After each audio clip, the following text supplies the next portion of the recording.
destination. It becomes about the next milestone. And I was saying that to someone was asking me the question the other day. They said, Jay, how do you stay detached from the result? Like, how do you stay detached from an expectation of how something should go? And I said that it's when you get to the degree that you're getting all of what you need from the process, to that degree, you don't need it from a milestone or an end. But if you're not getting any juice from the process, then you're going to wait for that award. You're going to wait for the milestone. You're going to wait for the big day, because you're not getting any happiness or joy. But if you're getting happiness and joy from the process, then you're not looking for it anywhere else. Dead on. And that's where rules and norms and kind of I see that happen so much in our generation. And I maybe it's because I'm at this age, and I'm obviously in that age where everyone is sort of celebrating those big milestones, but there's not enough of celebrating the things that I feel like take more inner strength, which are owning a company or working for someone or striving to do something in the activist community or speaking about real problems or issues in their family, whatever it may be, like all these different little things along the way that make you up to be this whole person and this happy individual. It's not always about the wedding or the baby shower or the big birthday bash or whatever it may be that kind of creates this identity of who you are for that moment, because then you set yourself up for failure. You get to that peak. It's where do you go from there? Yeah. And that's why you hear about these girls. Like, I have friends all the time. They're like, I'm going through the blues, the post-wedding blues, and they're going through the depression of like, what was my life for a whole year? And now I have to reinvent the wheel. Oh, wow. And that must feel so tricky. Definitely. And the interesting thing about that is that can happen with starting a company. That can happen with, totally. It can have that feeling can happen with anything. Yes. And therefore, what I believe me and you are trying to say, what we're getting to is almost like it shouldn't be around any of those. No. It's a personal choice. It's that personal exploration, that curiosity. Yeah. Because I know people who've built successful companies and 10 years on are now trying to find their identity because identity was so closely linked to that company. That's how I feel about acting. Right. I feel like for so long, my identity was, and I was just telling a friend of mine, it's like in my family and my group of friends, like there's the actress. That's the girl who, was on TV or whatever. And I'm so different than that identity. Like there's so many different layers to all of us. I want to be the person who expresses the layers in between. And I think that's what I want other people to feel acceptable doing as well. Because there's so much that makes us great. Yeah. I love that, expressing the layers in between. Yeah. Yeah, it's so true. We can be seen as so one-dimensional, even if you're not. Our job titles make us one-dimensional. It's like that becomes your imprint. And that's why I get excited by every time I get asked to send my biography for an event I'm speaking at or whatever it is, I literally struggle like what to write. Because I'm like, I don't even know how to describe what I do. And then my mom will be like, I want to tell you my friends what you do. And I'm like, I'm not sure, mom, like how you can explain it. Because if I told you a title, they wouldn't understand. Like, but it's beautiful that we are struggling to define ourselves in one sense. Yes. Because we are multi-layered and multifaceted, and we have so many more dimensions and elements, as opposed to saying I am this and defining ourselves by a word or a job. Absolutely. Because then you by nature somehow instill all this happiness and that identity. And what if at some point that identity dissipates? Yes. Or you decide to pivot, and then all of a sudden you have to teach the people around you that, no, that's okay. Like I don't resonate as that, and that's not all of who I am. I'm going to pivot into this, and this is also a part of who I am, and this also feeds me, and this also makes me feel empowered. It's a tricky thing to sort of navigate sometimes. It sounds like you had to do that with your friends and family. Yeah, and I think little by little, I mean, everyone always thinks that I'm just going to fall into another show, and I probably will at some point, but I'm taking this time to do what I think I'm supposed to do right now, and I think there's a bigger purpose behind all of it. How have you connected that with your family and friends? Like, how have they been able to see that rise of you? Because I guess I've only known that side of you. Right. So I've only known you as an activist more than anything, really. Right. And I see you as an incredible activist. Like, you're doing amazing work. So how have the people who've had to evolve with you evolved? How have you helped them see the different side of you, or has it just happened naturally? You know, it's been really nice is that social media is so prevalent because people see what I'm doing very quickly and they kind of get on board pretty quickly. But Nice. no matter what I do, I don't know that I'll ever be able to shake the actress identity, and I'm okay with it. But I just hope that they know that there's so much more than that, you know? And that's, that's all. And I think you've leveraged it, which is what we were saying earlier. And that's the best bit, I think, that you've leveraged that identity to be able to be everything else you want to be. Right. And people, like you said, take you seriously. They follow you because of this particular identity, but you're showing. So I actually think it works hand in hand. Yeah, so do I. It works hand in hand. So I'm not trying to shake it too much, but I also want people to know there's those layers. They're there. No, exactly. Yeah, little bullet points underneath. Yeah, keep it. We need it because I think anyone I speak to that wants to be a advocate for change, an ambassador, an activist, I feel like when you are known for something, when you are influential in a particular way, everything you do becomes more amplified. I know. It's just the world we live in. I know. And I'm aware of that. Yeah. So, no, I know you are. No, I know. It's just, I when I hear that, it's almost like I need to reinstill that way of thinking as well, because I know that there is a reason why I've been given so many amazing opportunities to be on a platform or reach more people. And I sometimes forget how important that piece is and be so grateful for all of that. And with your intention, it's perfect. Thank you. Like, that's why I think I feel very confident saying that to you, because I know what your intention is and it's so much deeper. So when you have that beautiful intention and then you give influence to that intention, that amplification is beautiful.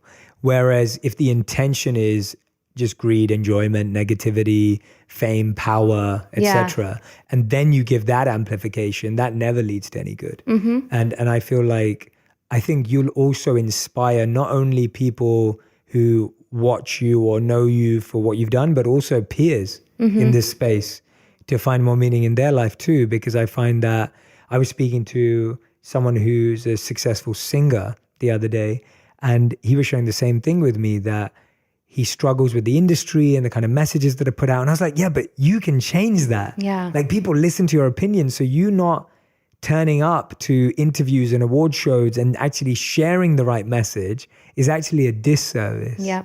Like, it's actually a disservice, because you not turning up says nothing. You turning up and sharing something says everything. Yep. And that's, I think you'll not only inspire the people that are watching and following and part of the community, but inspire peers, which I'm excited to see. Oh, thank you. When I'm listening to you, what I'm hearing so much is I hear passion, I hear meaning, I hear fulfillment. And I'm not saying any of that's perfect. And we both know that.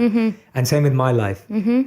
But I'm hearing all of that. And in my opinion, that comes because you're a person of service, because you're an activist. And that identity of yours, that layer of yours, is what's fueling all of this, right? Yeah, no, I just had this conversation. I was telling someone the other day, they were struggling to find out what their identity was, what their purpose is. Like, they just feel like they live a more mundane lifestyle, and they just feel like they're constantly on that wheel of just, what is the life? What is this? And I said, are you serving? And they looked at me and they just didn't know what that meant. I said, are you serving? Like, it could be on the smallest way, but are you doing anything for anyone, whether it be a friend, family member, community, animal, whatever? That feels like power. That is something we all can do. Yeah. There's no definition that describes someone who serves other than it's all of us. We all can do that. And the feeling of doing something that can make an impact on someone else's life, or in a bigger impact than you even could have imagined yourself, makes you feel like there's a purpose. And who knows what can transpire from that. So thank you for even saying that, because there's something really special about finding that service element in your life. Because there's so much good. There's just so much good that can come of that. Yeah, definitely. I remember getting so into understanding service after I lived as a monk for 3 years. Yeah. And service was a total part of our life. Like, that is the foundational principle of everything. Wow. And then when I came back to the real world, I was like, okay, I need to understand how true this is scientifically too. And I saw this incredible study they did at Cambridge University, where this guy called Michael Norton, he tested how people feel when they were given $5 to $20 to spend on themselves or spend on other people. And they measured their happiness before and after without telling them it was a happiness experiment. And they found that everyone who used $5 or $20 on themselves were no happier than they were before. So your happiness didn't go down, but it didn't go up. And everyone who spent the money on other people, whether it was $5 or $20, their happiness went up by at least 10 to 20%. And so it was just, scientifically from a data point of view, forget how we feel and forget what we know, just from that point of view. And the funny thing is that the most common things people bought each other bought themselves with Starbucks and makeup. Oh my goodness. And the most common things people bought others with Starbucks and makeup. So it wasn't even about what it was. It was that feeling of giving. And the whole study kind of concluded by saying money can buy happiness if you spend it on other people. And it wasn't all about money. It was in terms of time and energy as well. So even investment of any sort. Exactly. Right. Even if you don't have money, it's that investment of time and energy. Oh, that's so powerful. Yeah, oh my goodness. I just hope people take that away. I hope that really lands, because it doesn't cost anything. I mean, it is a measure of money in that regard, but it doesn't cost anything to serve. And it could be so simple. I mean, people say, call your grandparents, and you don't want to call your grandparents. You get off the phone with your grandparents and feel like $100. You're like, wow, I just made her day. And maybe she didn't really know who I was. Like, she was probably, who's that? It didn't matter. That is the peace that makes you feel like you did something that's bigger than you, and you step outside of being a selfish person like we all tend to be, because it feels like survival of life sometimes. But it's awesome. Power of service for sure. I love it. Yeah, I often say it as we're wired for generosity, but we've been educated for greed. And it's, we're, as kids, what you started with, this whole conversation, I'm going back to that. You started by saying that as kids, we're almost our best selves. And that's why when you made that incredible decision at 5 years old, we're able to kind of tap into how we really feel. And I genuinely believe that kids are wired for generosity. As kids, we're wired for generosity. And then education of all types comes in. I don't just mean the educational system. And it kind of rewires us to become me. So it's beautiful. And I think everyone who's listening, for those of you who don't know, and we've gone so deep with Daniella today, but you work with a nonprofit called Bridget. Yeah, Meet Bridget. Yeah, that uses video creation to equip underserved teen girls to envision themselves in careers outside their immediate environments. Tell us a bit about that, because I want the audience to hear about these things, because that's why it's so good having this conversation with you, because you're living it. You're not just saying it. You're not preaching it. You're not just posting on Instagram about it. Like, you're an activist behind so many great ventures. So tell us a bit about that one. Oh my goodness. One of the most amazing females crossed my path through yoga, ironically. I mean, not really so ironically. There's some amazing people in yoga. Her name is Asha, and she used to work in the field of yoga, and she was going to school, and she saw this need in the female community and these younger generosities of girls, these younger demos that are underserved. And she created Bridget, which is a community of girls that need a little bit of like a big sister element, and also someone who can help guide them in their career path and give them that extra tool or hope or skill or just assist along the ways. I mean, some of these girls are young moms or just kind of were dealt a unique set of cards and need some more hope. And so we've teamed up with Microsoft. We're doing an event at USC, and we're talking about the Me Too movement, and we're just speaking about the tougher things, but also giving a lot of hope and skills to this group of girls. And if you don't know about it, I recommend just doing a little bit of homework and following us or whatever, and coming to one of our events. And we're all just real people at the end of the day, and we're just trying to do our part to instill whatever we can in these young girls. Yeah, that's beautiful. Thank you. Yeah, thanks so much. It's great to speak to a real change maker, like someone who's like your grassroots, but you're also an entrepreneur in the activism space. Yeah. And that's empowering, I think, for a lot of people to see that you can do good. Yes. And make money. Yes. And be successful at the same time. And you don't have to say no. And I think for a long time, I felt, especially when I was growing up, maybe it's in London, or I always believed that you couldn't do good and be successful. Like they were two opposite things. Like if you were successful, but maybe you're a bit greedy, because if you want to be successful, you have to be greedy. And then at the other end, I used to think, do-gooding people don't make money. And I always had, I don't know where that came from, and I'm still trying to explore that, but I always had that viewpoint. And it's nice to see now in our generation, people bring that together. Oh yeah. to show that actually you can do more when you have more resources. Oh, yes. I feel like that's happening all over the place. These bigger companies are realizing that people want to put their money, and these consumers care about where their money's going. And as soon as people, it's supply and demand, right? So as soon as people start to supply for something more than just consumer goods or more than just getting their needs met, and they want a bigger picture involved in this, like these companies will all start to follow suit because they'll realize like, oh, people are becoming a little more woke over here. It's time to step up our game. Yeah. And that's what I want to be a part of. I want to be a part of those companies that are realizing that from the beginning and being the game changers, right?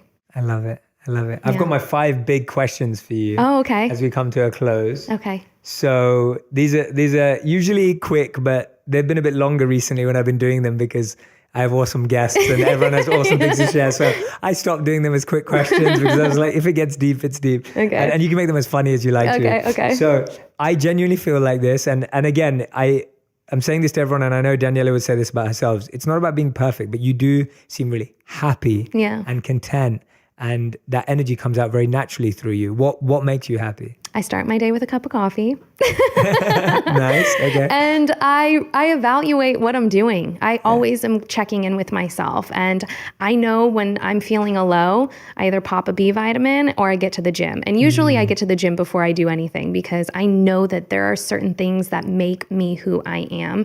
And if I'm not the happiest person that I can be, then I can't serve in the way that I can do best, right? Absolutely. So I know the things that work for me. And it's working out. It's being conscious of what I'm putting in my body. It's drinking coffee. Yeah. I hate to say it, but it is. It gives me energy. I'm not an addict by any means, but I do know that there are certain things that make me who I am. Yeah. And that's part of it. Amazing. Awesome. Second question. The number one question you'd ask a monk. Have you ever met a monk, actually? No, just you. Interesting. It's just me. Okay. What would you ask a monk if you ever met one? Oh my goodness. What is your skin routine? Would you actually ask that to a monk? No, never. Can you imagine that? No, monks do have great skin, actually. I'm sure they do. Their lifestyle is a problem. Yeah. What is your lifestyle? That's the question I would make. Like, what does a Monday look for a monk? Right. You know? Right. Interesting. Yeah. Okay. Good for me to know. Yeah. What does a Monday look like? That's what I'm asking here. Oh, you are actually. That's good. Yeah. What did a Monday used to look like? So I'm not a monk anymore, but what I used to be, your mornings start off the same. And that's the morning routine thing is it's really propelled into mainstream society now to have a good morning routine, etc. But all of our days would start at 4 a.m. You'd wake up at 4 a.m. You'd start meditating collectively at 4:30. And then by about 5:15, you'd have independent meditation or personal private meditation. And half the day basically is spent in silence and self-awareness.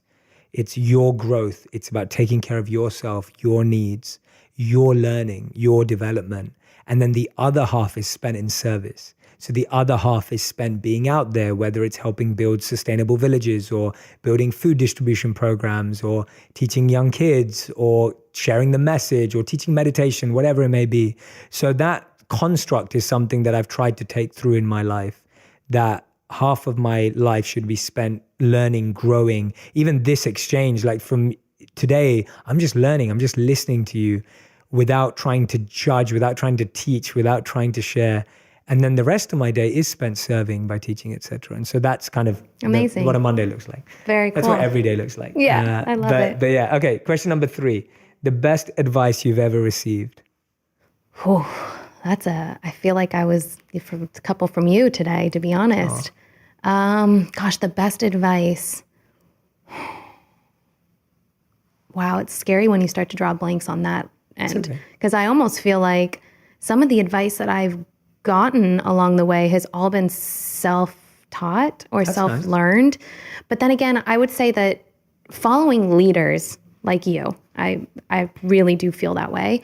There are people out there in my network or in my circle that I learn from on a daily basis. And I think there's just too many to even choose. Nice. I don't even know where I would start. Nice. That's cool. Yeah. That's fine. And then the question was best mentor you've ever had, or some of the best mentors you've had. Oh my gosh. Wow. I'm finding a lot now, for sure. I think growing up, I didn't even know I had mentors. My aunt was a significant role play in my life. There was a time where I didn't know where I was living. I had my clothes in the back of my car. I was kind of just sleeping where I could sleep until I figured it out.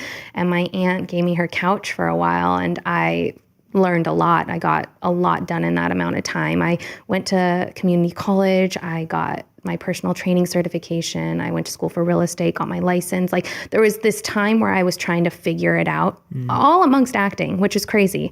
I always felt like there was more than acting, always. And that couch and being in my aunt's life, still to this day, she's someone I lean on immensely. She's full of knowledge, full of wisdom, and she did a lot of work on herself and still does. And those are the people that I aspire to be like. Wow. Yeah. I'm gonna segue before I ask you the Sure. fifth question, because you just made me think of a few things there. What are your thoughts on young men and women today who want to be actors, who want to be social media influencers, who want to be anything that gives you that platform? What would be your advice to them? Well, I think we live in a time where you can do it. That's the first thing I would tell someone is it's not a joke. Like, you have more resources than like someone who lives in the heart of LA or Hollywood or whatever you imagine, who's going to auditions every day. You know, maybe decide what your true goal is in terms of what kind of entertainment you want to put out, and then target that. So find the network around that, find the demo, and start creating content on your own, because at the end of the day, even people who are actors are still content creators. And I think there's so much more power and so much more self-worth in creating something of your own. But not to say that using acting as a platform isn't the right tool as well, because I do that as well. But I think a little bit of everything, working alongside, collaborating with people, creating your own, that is all equipment to become, you know, someone in the public eye or someone who has a voice or an actor. Those are all things you could be doing. And I always tell kids too, get involved in school plays. Get your feet wet. You know, stand in front of a large audience with the lights blaring in your face, okay? Just try it on. Try it on a few times. Were you shy the first time, or were you always like... Gosh, I don't remember ever being shy. In fact, I feel like I was really annoying most of my childhood, is what I think. When I think about me as a kid, I'm like, gosh, she must have been so annoying. But I don't know. I always felt like I didn't have a fear of speaking up. Yeah. I'm so glad you're using that fearlessness of speaking up for the right thing. Thank you. Yeah, it's Thank nice. you. And my last question before I ask you whatever else you wanted to share that I didn't cover today is the worst advice you've ever been given. Oh, the worst advice? Oh my gosh. Or the You're one going that to hear comes it. to mind. After I had lost significant weight and I got my head back in the game and I started to get healthy, I put on quite a bit of weight. I thought it was like the right thing to do at the time. I felt generally happy, but I just knew where I wasn't where I should have been, so I'm going to do something else. And my manager at the time advised against it and was very honest about me putting weight on. And she told me that nothing tastes good as skinny feels. And Wow. And I'd say that's the first thing that came to mind. Yeah. It's pretty bad advice, because let me tell you, a lot of things taste good. Yeah, absolutely. No, I think that's a really important message. And that's why I always ask people the worst advice they've ever been given, because I feel more people in their life will hear bad advice than good advice.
Yeah. And so to be able to know which one's which helps a lot, because good advice is actually more rare. So when people are hearing this and they're hearing you share your worst advice and other guests who are sharing their worst advice, I want people to kind of get an arsenal of like the worst advice. Smart. So that they know never to like buy into that. So smart. Yeah, so that makes sense. That is good advice.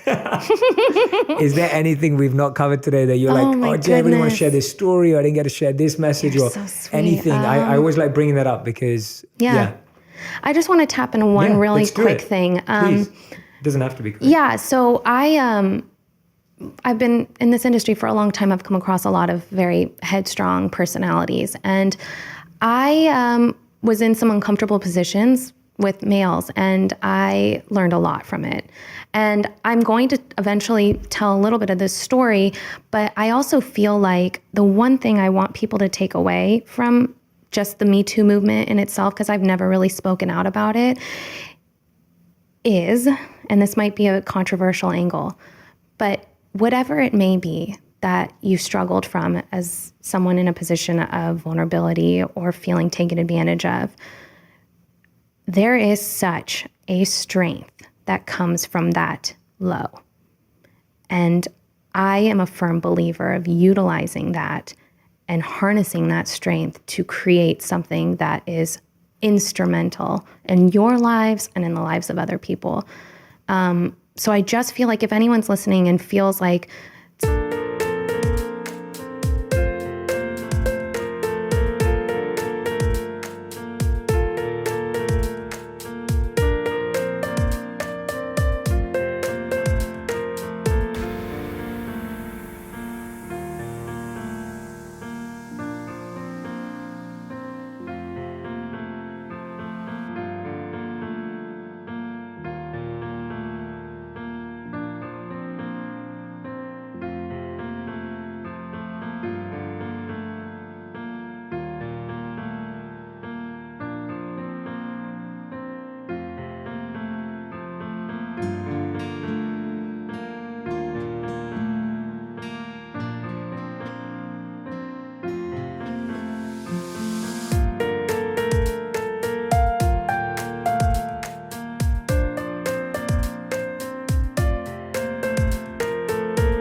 something was done wrong to them, whether male, female, whatever it may be, instead of taking, and I get that everyone needs their time to sort of comfort themselves and maybe even sulk in that moment, because believe me, a good cry is a recipe for a lot of answers. But after you're done, take that time and say, I am so ready to be the biggest boss. That's what I just wanted to make sure I said, because I think that can, I don't know, it applies to a lot of things. And I just really believe in, like, with every element of weakness or devastation or anything that anyone's encountered that felt wrong, there's so much strength that can come of that. So I just hope that people can, like, hear that and feel stronger. Thank you for sharing that. Yeah. Yeah, thank you. Yeah. Thank you so much, Daniella, for being here. I'm so grateful. That was amazing. Yay. We talked about so many amazing really things. did. And I learned so much. Oh, good. And So the did time I. just flew by. I think we were talking for like 1.5 hours. But it just, I didn't even feel my it. gosh. I didn't even feel it. It feels like we just started. Oh my gosh. We'll do dinner sometime. Yes, we have to. We have to. But thank you so much for thank coming you. on. Everyone who's listening, please go check out Daniella on Instagram. Is there anywhere else they should try and find you? No, I mean, I'm on it all. Facebook, Instagram, Yeah. YouTube, just Daniella Monet. Yeah, absolutely. Thank you so much again for coming and sharing so openly. Honestly, it was really a lot of good learning for me. So It felt good. It felt good.